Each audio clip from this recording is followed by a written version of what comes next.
자, 이어서 채권 플로우로 넘어가 보겠습니다. 오늘은 신한투자증권의 박민영 연구원입니다. 연구원님, 안녕하십니까? 네, 안녕하세요. 네. 자, 현재 채권 시장의 흐름 쭉 보고 계실 텐데요. 좀 한 줄로 줄여주신다면 어떻게 평가하십니까? 네, 이번 주 채권 시장은 모론가도 서울만 나가다. 네. 자, 뭐로 가도 서울만 가면 된다. 자, 어쨌든 목적지는 확실한 것 같습니다. 어떻게 좀 자세하게 좀 설명 부탁드리겠습니다. 우선 연준은 여전히 긴축을 강조하고 있지만 채권 시장은 디스인플레이션의 우호적인 데이터를 확인하면서 강세가 이어졌습니다. 현재 금융시장에서 크게 두 가지 시나리오가 언급되고 있는데요. 우선 첫 번째 같은 경우는 연착륙, 골디락스와 같은 장밋빛 전망입니다. 견조한 미국 고용시장을 볼 때 침체가 안 올 수 있다라는 기대와 함께 물가는 그래도 꾸준히 하강되는 모습이 확인되고 있기 때문에 이에 채권 매수율이 강화시키는 결과로 연결됐다라 정리할 수 있는 것 같고요. 두 번째 시나리오 같은 경우는 작년부터 강도 높은 긴축은 결국 침체를 유발할 수밖에 없다는 전망인데요.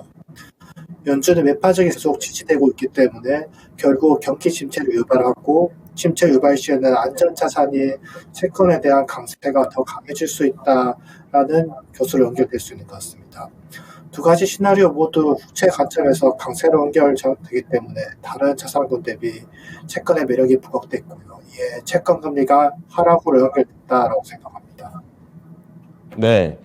자, 어쨌든 시장 측면에서는 이제 목적지에만 잘 도착하면 되니까 그 중간에 대한 부침은 좀 어느 정도 잘 견뎌보자는 관점에서 말씀해 주신 것 같고요. 시나리오를 좀 두 가지 정도로 말씀을 해 주셨습니다. 좀 더 자세하게 이런 이 채권 시장의 이슈와 주간 전망까지 이어서 부탁드리겠습니다. 네, 우선 이번 주 경제 데이터부터 말씀드리겠습니다. 12월 생산자 물가가 발표됐는데 전월 대비 0.5% 감소하면서 예상치 전월치 모두 밑돌았습니다. 이게 디스인플레이션을 더 자극했다라고 볼 수 있는 것 같고요. 같은 날 발표된 소매 판매 같은 경우도 전월 대비 1.1% 감소하면서 경기 침체 우려가 좀 더 자극된 것 같습니다. 우선 골디락스든 침체든 디스인플레이션에 대한 지지하는 내용들이 지배하고 있기 때문에 채권 금리 하락을 주도하고 있다라고 생각되는데요. 다만 주목할 점은 현재 확인하고 있는 작년 12월 데이터들이 다소 노이즈가 끼어 있을 가능성이 좀 다분하다고 생각합니다. 작년 말에 기억해 보시면 미국에서는 한파가 굉장히 심각했었습니다.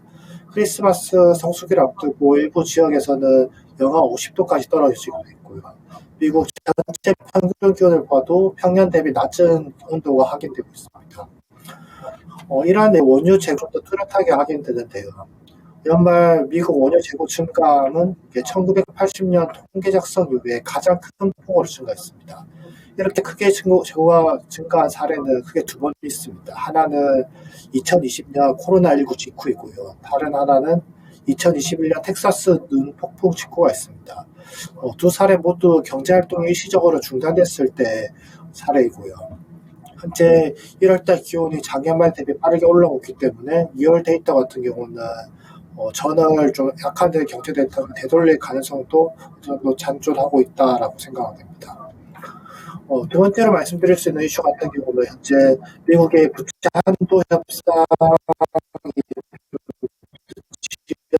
진행되고 있다는 점입니다. 우선 의회에서 상당 강경파의 입장을 고려해 볼 때 특허를 기대하기도 쉽지 않다고 생각됩니다. 신규 발행이 제한되면서 수급 측면에서는 금리 하락 요인이 좀 우위라고 볼 수 있고 다만 그렇다고 절대적으로 영향을 가지는 점이 어렵습니다.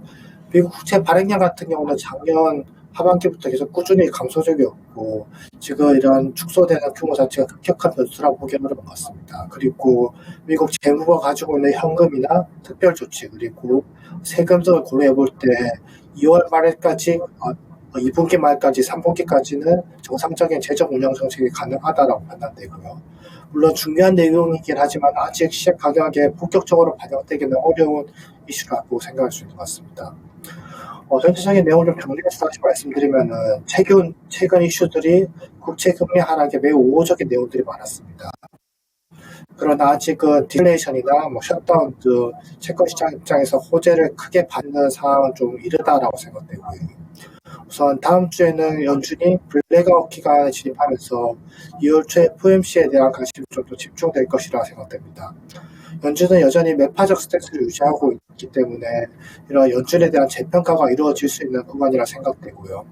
지금 미국 기준금리 대비 시장금리 레벨을 고려해 볼 때 너무 과도하게 내려와 있다라는 측면도 저도 있기 때문에 보수적인 대응이 좀 더 필요한 시점이라고 생각합니다. 네. 자, 지금 이슈를 좀 추가적으로 보니까 이제 국채금리 하락은 이제 우호적인 재료들이 많이 나왔지만 이제 채권 시장과 관련해서는 아직 그 온기가 퍼지기엔 시간이 좀 필요해 보입니다. 연준의 FOMC 좀 봐야 되니까 보수적인 대응에 대해서 권고를 해 주셨습니다. 자, 오늘 내용 여기까지 듣도록 하겠습니다. 감사합니다. 감사합니다. 네. 자, 채권플로우 신한투자증권의 박민영 연구원의 분석 들어보셨습니다.